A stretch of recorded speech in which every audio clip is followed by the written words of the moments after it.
Officer for Information Security Risk for Northern Trust. We're a little bank in Chicago. We have $9 trillion in assets that we're preventing. If you can imagine, any one of those wire transfers could be a very big number that would go out of our company, so that we have a huge investment in security. Prior to that, I was the global CISO for Grant Thornton, which is one of the top 5 audit firms like Deloitte, PwC, and so forth. But today, we're going to talk about Josh's Phish. I also have some books. I didn't bring any books with me today. Like I had books. I've written 3 books. I'm working on a 4th one right now around CISO leadership skills, but I didn't bring any with me, so there you go. No sales today, huh? We're going to talk about phishing, and hopefully we'll have a little fun with this. There's 4 different areas that we'll cover today. Katie did a good job of explaining some of the technical controls around that. But let's talk about what phishing threat really is today. What those costs of phishing are. How do you sell this to your companies in terms of getting to them to invest in different technologies for phishing? And then what's the changing nature of security awareness programs? I think we've gone into a shift now as to how we actually train people in our workforces. It's very important. And then I'm going to walk through an actual case study of phishing to show what sort of results can you have in an organization when you keep phishing people. And I think you'll find this very interesting, what these results are. So let's talk about that threat today. This is put out by the data breach report last year. And these are the attack surfaces. So you'll notice that the server is declining in terms of the attack surface, but the person attack surface has been rising. So why do we think that is? Why would we be going after the individual versus, yes? We're getting better at protecting our networks and versus protecting. Exactly, we're getting better at protecting our networks. And so the individual is an easier entry point to get into those networks. So that's where we have a rising, also with user devices, end user devices, right? USB drives, mobile phones, that sort of thing. We also have this movement to the cloud, which is impacting our centralized use of data storage. So we're moving more and more things out to the cloud. Shadow IT is occurring in our organizations because it's a lot easier for somebody to go out and use a credit card and get IT services than actually go through the IT department. So some CIOs are starting to pull this stuff back. We're always connected. We want data everywhere. We want to be able to go to Starbucks. We want to be able to do our work there. We want to have all our data accessible. This increases our risk. We also have a rapid rate of technology change that's going on. We look at all the new things that are happening, Internet of Things, where we have light bulbs in our houses with speakers in them. I don't know why we thought we needed to have a light bulb that had Wi-Fi connectivity and a speaker in it. I'm still trying to understand that because I guess the hue of our lights in our houses before weren't in the right mood. So now we can shoot that music to it. And all that, by the way, is going to those light bulbs in some of your key products are still going in clear text. So we haven't learned this. And you can actually see if you're using like Wireshark, you can see the traffic and you can see what codes are causing it to change to which colors.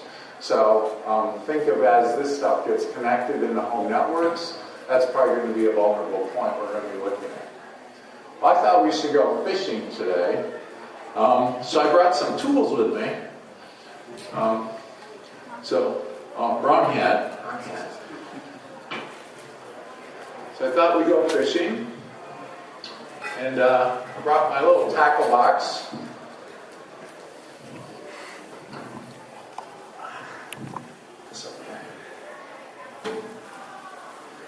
There's my tackle box. You can't come unprepared if you're going to go fishing, right? So I thought we'd go fishing. I need a fishing rod. Everybody has one of these, right?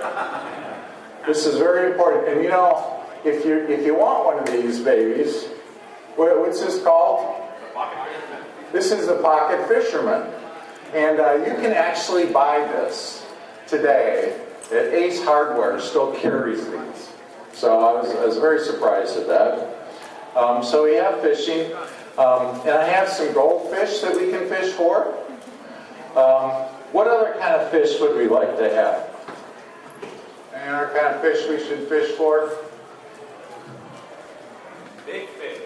Big fish? What other kind of fish do you like to eat? Huh? Cod? You like cod? If we ask the kids around here, what kind of fish would they like? Swedish fish. Yes, I brought some Swedish fish today. Okay? And I put these in, and on the Swedish fish, there is a little red happy face. Okay? And now, I did this at a conference with a bunch of auditors, and you wouldn't believe how long it took them to figure out this simple little math problem here. Now, I have 5 Swedish fish in this bag. One of them has a little happy face on it. So, what are my odds of picking the one with the happy face on it? Huh? How many are in there? 5? Oh. 1 in 5, which is what percent? 20, you got it right away. I can't tell you how much they debated, the auditors debated this. So it's just how. So, and I also have some other fish, the goldfish, and I have 4 of those, and I have 2 happy faces marked on those. So what are my odds of picking a goldfish with a happy face on it? This is very important stuff here. What are my odds? Well, if I'm just picking goldfish, make it simple. 50%, right. There you go. So, you get to draw, and the one who draws one with the happy face first gets a whole kettle of fish that I have back there. So if you have a comment or a question, you get to draw my bag. Did you have a question in the back, ma'am? Did you have a question back here? I have a question. You have a question on fishing? I do. Okay, you'll have to save it, though. You'll have to save it. You'll have to save it. Yeah. Did you get a happy face? Oh, geez. This wasn't supposed to happen, by the way. This was not supposed to happen. So you get the prize. Now all the suspense is gone. But here's a whole kettle of fish here for you. There you go. All right.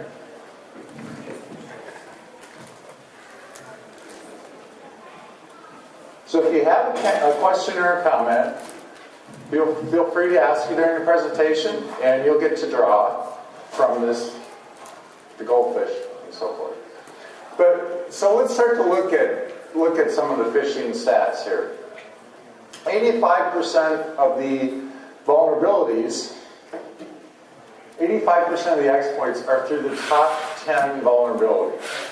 That's an amazing statistic, right?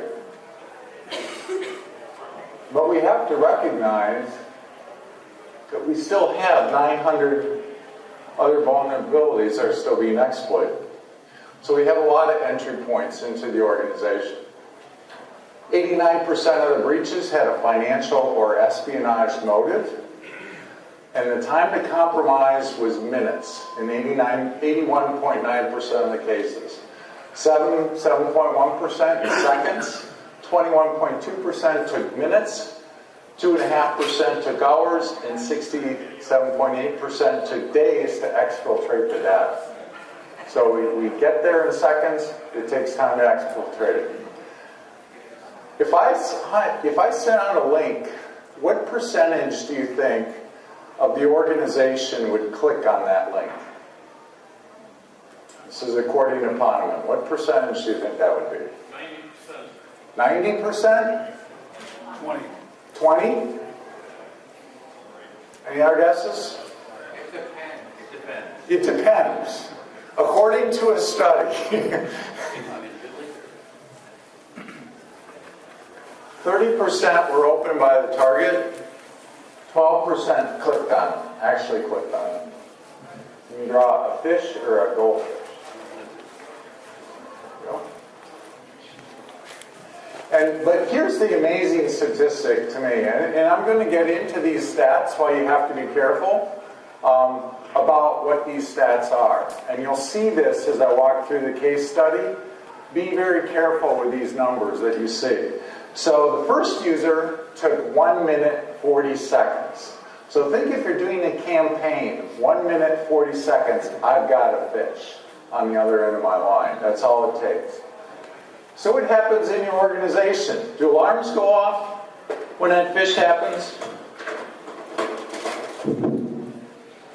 Do the little lights come on their workstations? No. Does this happen on top of the workstation? You don't have those? Oh, I'll bet you have more effective controls, right? Okay, this user had a fish. Sir, he clicked on a fish. Let's get rid of this guy. Okay, he clicked on a fish, but he knows what he's doing. He's a manager. Now, what about you, sir? Did you click on that fish? No. No, so he's a denying user. He's also a liar. You just can't help it. What's called security. Is that what happens? No, that isn't what happens, right? Nothing happens. That's the problem. In a lot of organizations, they don't even notice it. So the hidden costs are rising. We have the annual cost of the contained hardware is malware is 1.89 million. Well, how do we get to that? Well, there's planning, there's capturing intelligence, there's evaluating the intelligence, there's investigating, there's cleaning and fixing, and then there's documenting. These are the hidden costs in an organization. The percentage of malware due to phishing attempts is 11%. So if we do the math on that, we can easily see that for an average organization, the cost is $208,000 a year as a metric. This is the cost of phishing. But then we have to add to that, and the average costs exceed $3.77 million a year, because you've got cost to contain the malware, you have malware that wasn't contained, you have credential compromises, you have the credential compromises that you didn't contain, and then you have the productivity loss. When you have to re-image those machines, you have people that PCs out of service. 64%, so this translates into a savings of $1.8 million a year, or $188 per user a year. So this is a useful metric because to put in a phishing program costs a lot less than this if we're looking at the cost-benefit analysis. Katie already covered the business emails. I won't spend a lot to talk about this, but 3.1 billion in business emails. The FBI sends out these warnings each year. So we have security awareness programs, which I know Ira touched just a little bit at the end of his presentation, but they're changing. So the way that we did security awareness programs before, excuse me, we're going to, I'm here to talk to you about security today, and we're going to, you shouldn't write your passwords down, and don't make pet names, spouses' names, social security numbers, or use a sports team or anything. Don't share them with anybody. It's kind of like a toothbrush, you know. Don't make them less than eight characters. Or I got a typo there, but I'll fix that next time on the next time I present. don't keep the same one for more than 60 days is a good idea. Slide 2, we have antivirus software, so they're pretty secure. Firewall and stuff. The serious threats are hackers. You probably read about that in the news and everything. Responsible. I got another darn typo. For security rests with the IT staff, and security doesn't matter if you back up your stuff every day. Isn't that how most security awareness programs go? You get some guy up there and we're supposed to inspire people to change habits, and people are dozing off in their seats because we have some presentation that doesn't quite hit the mark, right? I think that as much as I like face-to-face security awareness training, it has been very ineffective for many, many years. There's different ways to do this. We can talk about security themes and focus on those themes, and then build security awareness messages around that and build in all those components. Our target audience is shifting. Yes? I think one of the most effective campaigns I saw is when we set up in the lunchroom and we're talking about how to protect themselves at home. And the complete emphasis was, how do I keep my kids safe? How do I install a firewall? Tremendous engagement. Thank you. We also had moonlight audits where we would see what would happen for policy violations, and that had the most measured improvement after that because it got them thinking about it. And they cared just about their kids. Right. So the point here is focusing in on the kids and having people take this into their home environments, something that is useful and something that's very personal to them. Good idea. So we have to look at our different generations here, and I do a whole presentation on differences generations, but I'll just talk about this briefly. Is that the traditionalists, the way people, pre-baby boomer used to learn was rote memorization. You'd have the books, you'd have the lectures, you would do that kind of study. And then the boomers moved more into PowerPoints and lectures and workshops and so forth, course learning books.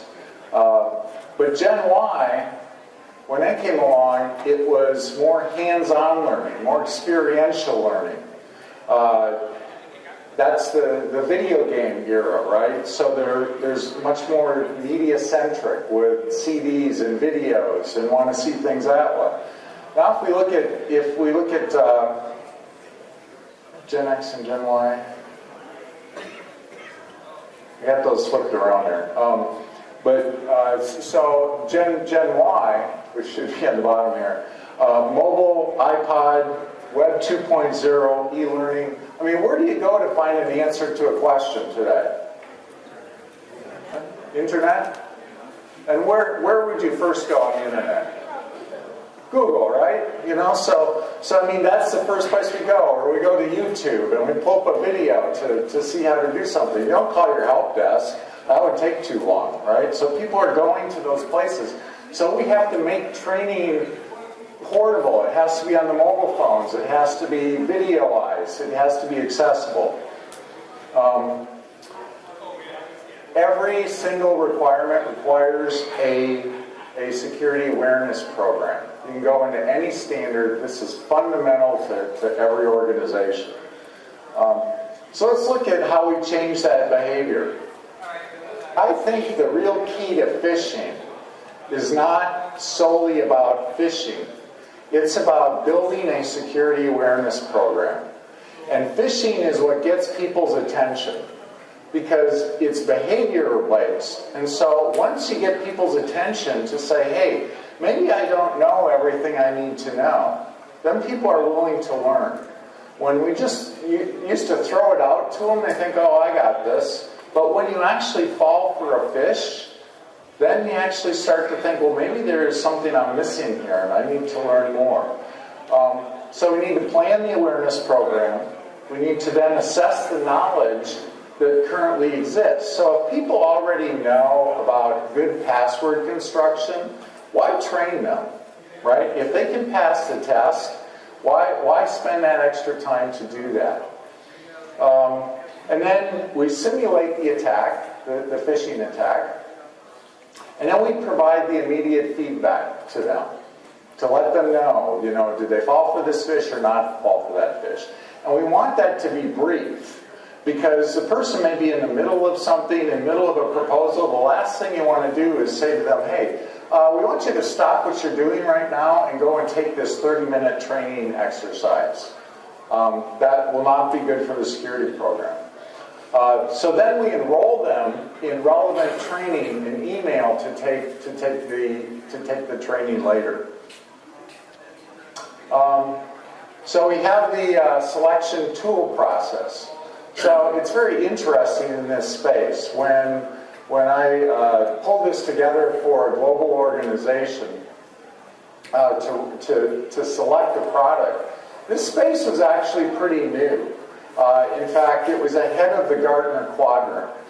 We had made our final selection in June. The Gartner Quadrant came out in October, which didn't help us a lot, but I have some slides on the different vendors here that we looked at, and it's interesting that we had targeted most of the vendors that ended up being in the Gartner Magic Quadrant. But we assembled a global team, we developed what our requirements are, we issued an RFP, we reviewed the responses as a global team from that RFP, we narrowed that list to 3, and then we had the finalists present. And I would always recommend this, because you will learn a lot through this whole process of selection. Then we scored the vendors, we negotiated our best pricing, we selected the vendors, we obtained the approval to go ahead, and then we went through the implementation. So here's some sample questions to think about when you're selecting one of these vendors. What languages are supported? Most of these products that you're going to roll out a phishing or an awareness program are in English for the administration piece. But they will advertise that they are in multi-languages. That's actually a good thing, and that was a key differentiator for us. The product we chose was, at the time, had grown to 26 languages. I think they have even more languages now, but that was very important. How are the imports handled? How do you bring users into the system? So you want to send out Phish to everybody. Do you bring them in through an Excel file? Or is there some synchronization with your Active Directory? Because for a larger organization, you're going to want that Active Directory synchronization so that you can actually manage the users. Now, I'm not talking about single sign-on here. I'm talking about actually being able to manage the users from within the tool without having to actually separately manage them through spreadsheet inputs. How are the different groups reported on? Can I separate it by departments or by management groups? And then what metrics does the tool provide for you? Are users required to have a login and password? So you send out this is for the training piece of it. So you send out training, do they need to have a login password? Well, if you do that, now you're going to have all the help desk headaches that you would otherwise have. So some of these tools will allow you to send out a link that is like a one-time link into the training stuff. Format options, do you have HTML for your, or is it just straight text for the emails? Can you stagger the emails? So when you send out a campaign, you want to stagger these emails so that they're over a couple of days. I would suggest you keep that short because once that word gets around the office that there's this campaign out there, it loses its effectiveness. But you don't want to blast everybody at once either. What facilities are there for the Phish reporting? Training modules, are there training modules available? That was a big differentiator for us. that we didn't just want a phishing product, we wanted one that we could roll out different training with. And then splash pages, are they available after clicking on a link? So somebody clicks on that link, do they get like a one minute, either a cartoon strip or something that tells them that they shouldn't have clicked on that page, and then what to do. The other thing that we did is even the people who didn't click on a link, afterwards you want to send them a thank you note and say, hey, thanks for not clicking on the link, but we may still want to enroll you in training so that everybody has the same baseline of training. And then how are mobile devices supported? I actually took some training on a train on my mobile phone intentionally because usually your cell service is not very good there. And I wanted to see, could you do that? So people that say, oh, I don't have time to do this. Well, what about the train ride home? You've got your mobile phone with you. And we all know with mobile apps these days, I probably don't need to tell you, there's apps that are just mobilized that you can see them on your mobile phone, but they're really not written to execute nice on your mobile phone. So that was important for us as a product too. What sort of training are there? Different organizations. If you're looking at a bank, it may be very conservative culture. It may not want the funny stuff. I actually disagree with that. I think you always use the funny stuff, even in a bank, because it gets people's attention. Just skip through some of these. Some of the software will identify your devices as well when you send out the Phish. And when people click on the link or open the email, it will send back to them vulnerabilities that are on your machine. So you can see if you have like a Java vulnerability, so you can get more information for that. So here's a case study that was done. Most people operate under the illusion of invulnerability, imagining that they are too smart to be manipulated, conned, deceived, or influenced. They believe that stupid things only happen to stupid people. That was by Kevin Mitnick, the author of The Art of Intrusion. So I'd just like to show a quick little video of some of the deception. This is the venue they chose for their fake auditions for an advert for lip balm. We're hoping that we can use part of this in a national commercial, right? And this is a test on some lip balms that we have over here. And these are our models who are going to help us, Roger and Matt. And we have our own lip balm, and we have a leading brand. Would you have any problem kissing our models together? That was fun. That would be fine. So that this is a blind test. I'm going to ask you to go ahead and put a blindfold on. Okay, now can you see anything? Pull it so you can't even see down. It's completely blind now, right? Okay. Now what I'm going to be looking for in this test is the texture. Right, and maybe if you can discern any flavor or not. Okay. Have you ever done a kissing test before? Okay, sit in. Okay, now I'm going to ask you to pucker up big and lean in just a little bit, okay? Okay. All right.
like?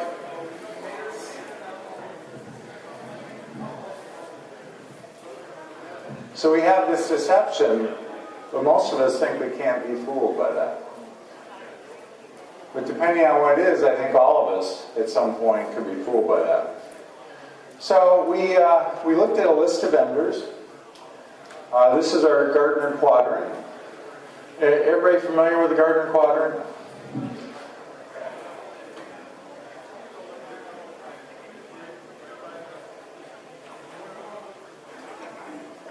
Basically, the Gartner quadrant shows up here the leaders, and then we have the challengers, the niche players, and the visionaries. I've seen some other characterizations of the Gartner quadrant. These people paid Gartner a lot of money. These people not quite as much, but they're thinking of adding more to their budgets. These people decided not to play, and so forth. But it is what it is. It's a great starting point. And this is where leveraging our networks is really important. I had reached out to the other CISOs in the Chicago community and said, what are you using? And from that developed this list of 8 or 9 different vendors. And then that's what we started looking at and narrowed that down to 3. We ended up picking Wombat Security Technologies. And like I said, a lot of this depends on what your criteria is. We also looked at ones like, you'll see PhishMe, which is mentioned a lot up there. But PhishMe, at the time that we looked at them, did not have a training component. They were partnering with SANS for their training component, but they didn't have one themselves. And so at that time, a lot of these vendors were focused a lot on phishing and building that product, but they had terrible security